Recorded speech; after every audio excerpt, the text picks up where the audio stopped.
Hello, listeners. In this episode, I'm going over my top Yaoi Boys Love manga for the month of June 2021. Since this is Pride Month, this month's theme will be love. This is the list of Yaoi manga, manhwa, and webtoon that I think are the best stories to try for the month of June. Be sure to watch all the way through to get my full analysis on each of the series. I'll go over the summaries, news, and why you should try to read these stories. Before we start the episode, I just want to remind our viewers that if you like seeing more yaoi content and would like to support this channel though, please don't forget to smash that like button. Also, if you haven't done so, please subscribe to this channel and hit that notification bell. Feel free to message me in my social media at ZEALED FUJOSHI, which I'll be using to interact with viewers about more yaoi content. If that's something that interests you, feel free to follow me at ZEALED FUJOSHI. Finally, this episode will contain a lot of explicit content. With that in mind, please proceed with caution. You have been warned. Now, without further ado, let's jump into the first series on my list, which is Loverboy by Zek, spelled Z-E-C.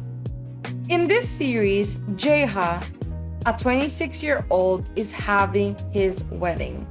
But he got surprised when he got a blessing from his younger brother, Yunho. But don't misunderstand, Yunho and Jaeha are not blood related. But Yunho did propose to Jaeha 12 years ago that he is in love with Jaeha.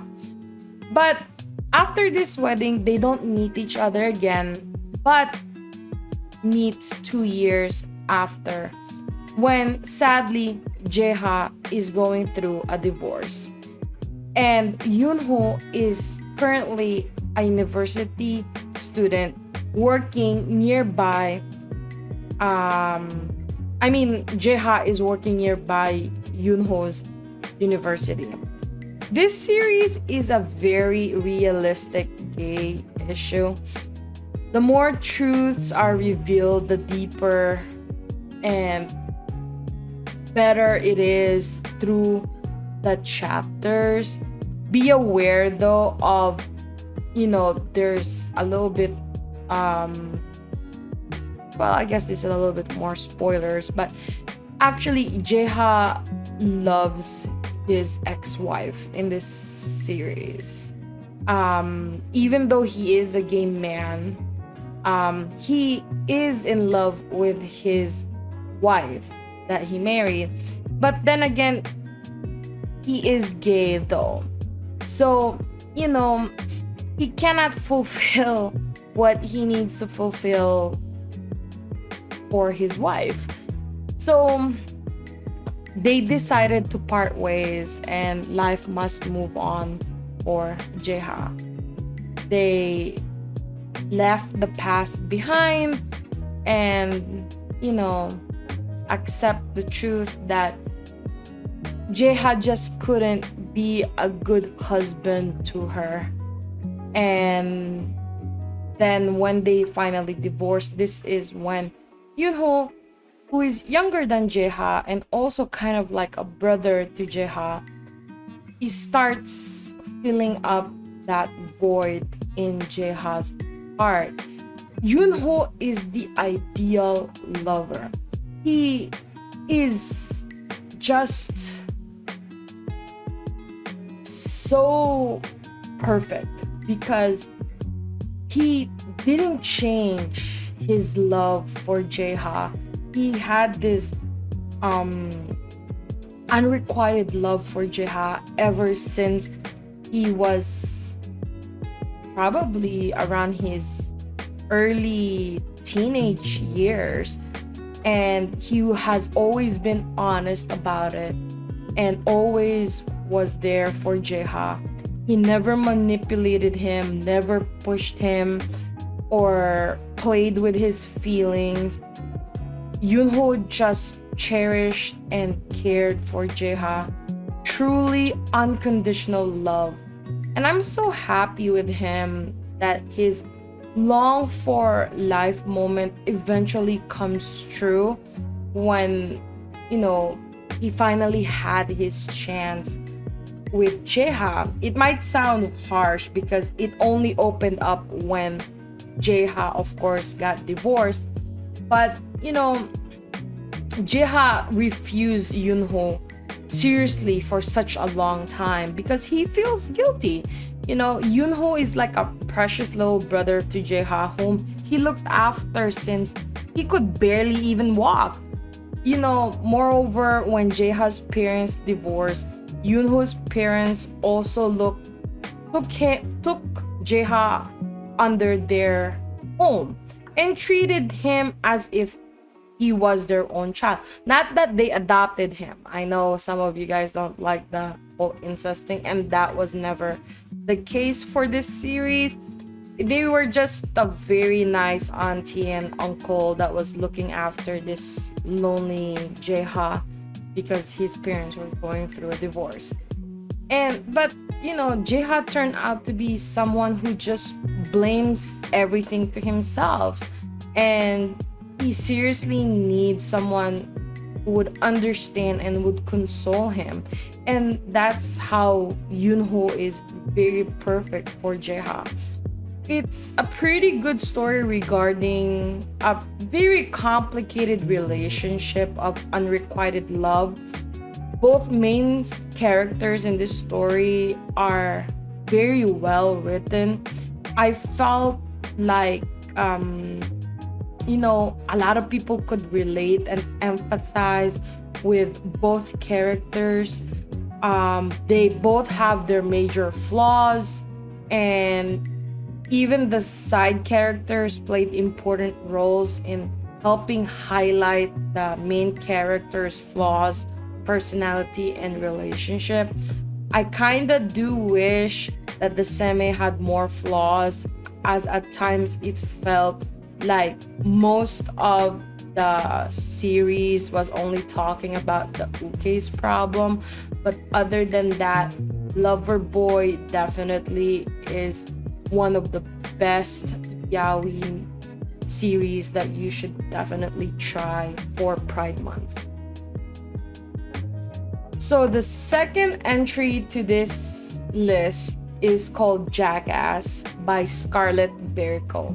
My god, this is one of my favorite mangakas out there. It's a cute manga about 3 people. Katsumi, the open gay friend of Keisuke, and their popular friend Masa. By pure accident, Keisuke pulled on his jersey to find that there is a pantyhose in his pants. All his older sister's fault, but in the end, Masa saw this and helped him get away from the class being discovered by everyone.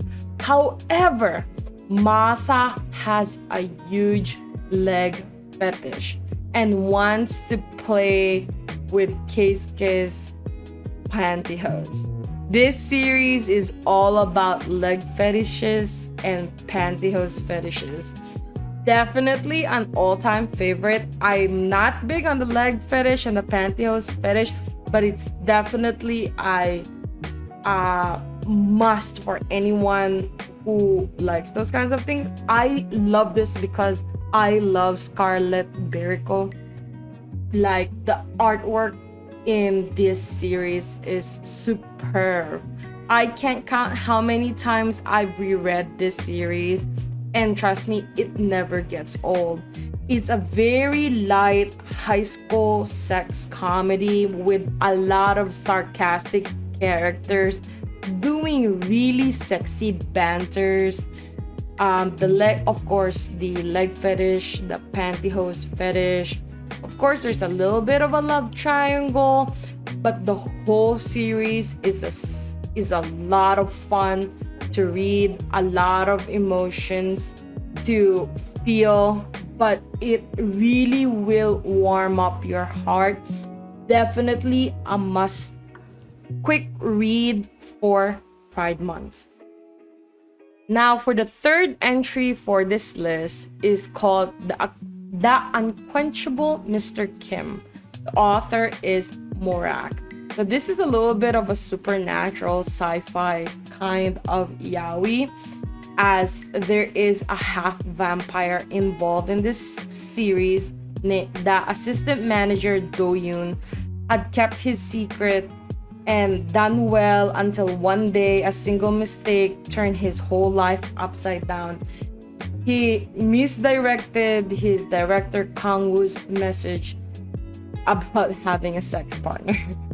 Personally, I hate this kind of overly self-centered, coercive, and possessive seme. When Kang-woo wants to have, the deed with Do-yoon, like, he just roughly keeps going on, no matter how the uke tells him to stop doing it, until the delicate, Do-yoon tells him he's completely wrecked at the end of the series. I really like the art though, and of course the smut scenes, but the story is a little bit all over the place. Just a little FYI. The author never addressed how the director fell in love so deep with Do-yoon. Like, he agreed to be his, partner first, then forced the relationship down the uke's throat the next day. Also, he copied the uke's apartment key, which I thought was creepy as hell. Like, how did he become so obsessed with the uke? It still remains unknown till the latest chapter. I don't know if there is more chapter to this series, but I've read the latest one and they still haven't answered why he is so obsessed with Do-yoon. There are also a lot of loopholes with the plot, but I guess I can look past all that because, trust me, if you like your vampire scenes, the scenes in this series are superb. The characters are super hot. Sadly, like I said, the plot is not the best, but still, it was, it's definitely a must read. I'm pretty sure some of you are into the whole vampire fandom kind of thing. But definitely give The Unquenchable Mr Kim a try. So the fourth entry for this list, and please forgive me if I'm gonna butcher the title of this series, is called Yondaime Oyamato Tatsuyuki. And again, this is another Scarlet Beriko series. And just to let you know, this is a spin-off of a series called Minori's Hand, which focuses on the Yakuza's younger master, or the son. It's a brilliant boys' love, and it's a lot of intense drama, Yakuza theme. So anyone out there that loves the Yakuza theme yaoi, this is for you. It's very beautiful art in deep touch storyline with steamy, passionate, hot scenes. Of course, this is Scarlet Beriko. Of course, the scenes are so awesome. The art, the shading, the light way makes the scenes so beautiful and even way hotter. I love all of Scarlet Beriko's work. Both the main characters, Seme, are so lovely, funny, and sexy. I love that Sensei made them equally outstanding and charming, just in different ways. Same as Jackass, which is the number 2 recommended in this month's must read. The most impressive part must be how the child Tatsuyuki cheered up the poor child Nozomi, which is so significant for him inspired him to live up well for Tatsuyuki. And Tatsuyuki is such a real man. Sacrificed himself to be Rogi's victim to protect Nozomi. Oh my god, I cried when I saw that. Jeez. It's such a pain that Tatsuyuki had to take Rogi as a follower to protect that jerk's life. Asura, mom-like caretaker, must feel like the worst for being deceived, sending his most precious young master into that sick psycho's hand.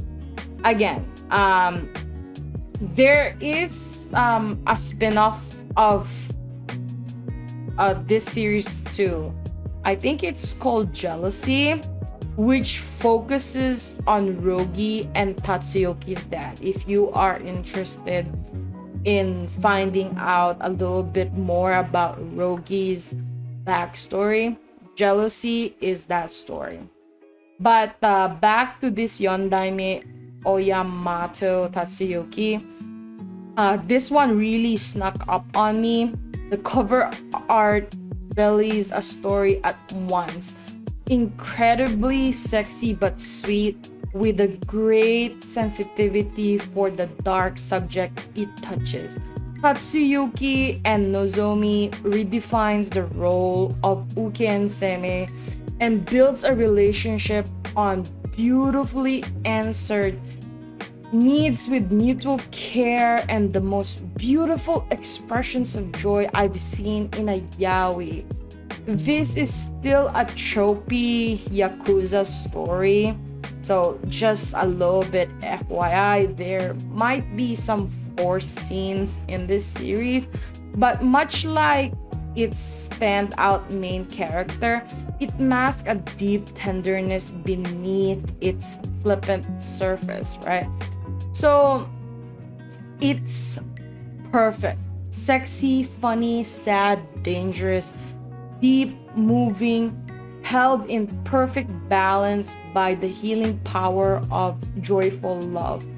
Hotshot cupcake Yakuza Waka Tatsuyuki is unwilling, sent off to Fukuoka to assume his duties, gets dead drunk in the midst of a setup by his submersive henchman Rogi, is rescued by a play school teacher Minori, with whom he unknowingly shares a secret past.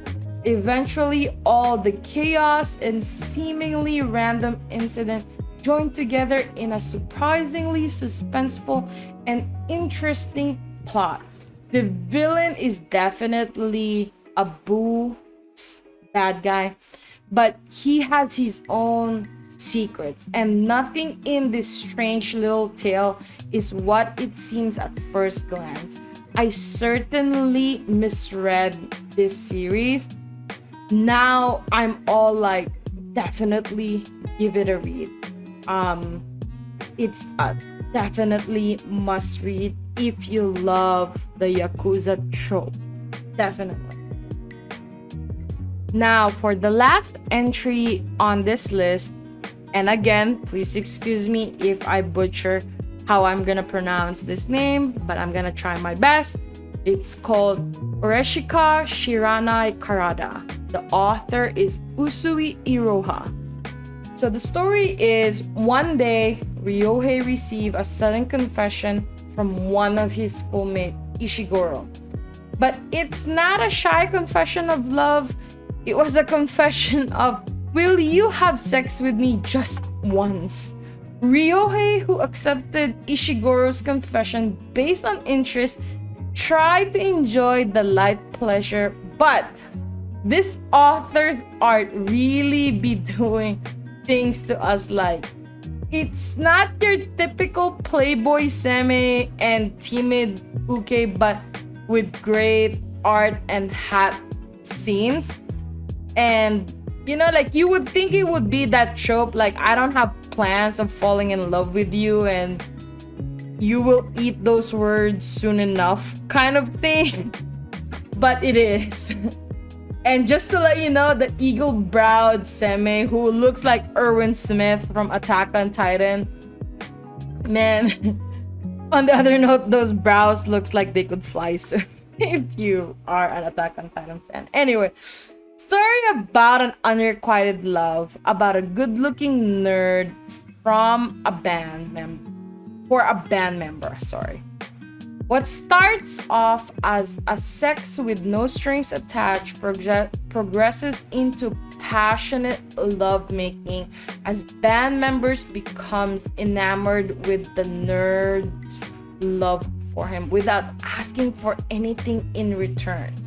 It's a basic nerd falls in love with a playboy love story, but good progression and very captivating. The art is beautiful, but the flow is also superb. Characters and their monologues and actions are very relatable. Nothing too cheesy. So, it's a whole manga is just dedicated to this one particular couple. Delinquent, half-hearted, semi, and quiet, studious uke with a subtle, adorable, side. So a definite must try for those who loves a slice of life high school story. Thank you for watching the video, and I hope you got some good information on what to read next. Remember to read the summary of each series before investing time to read, because my recommendation might not be your cup of tea. I hope you enjoyed today's episode though. Please don't forget to follow my social media to be teased about some of the boys' love that I'm interested in. Feel free to leave me a message and converse with me in my Discord channel. I'd love to hear back from you. And please consider supporting the show by donating as little as 99 cents through www.sealedfujoshi.xyz. Also, don't forget to support the author. All the manhwa details can be found in the description below. Again, thank you so much and hope to see you next time.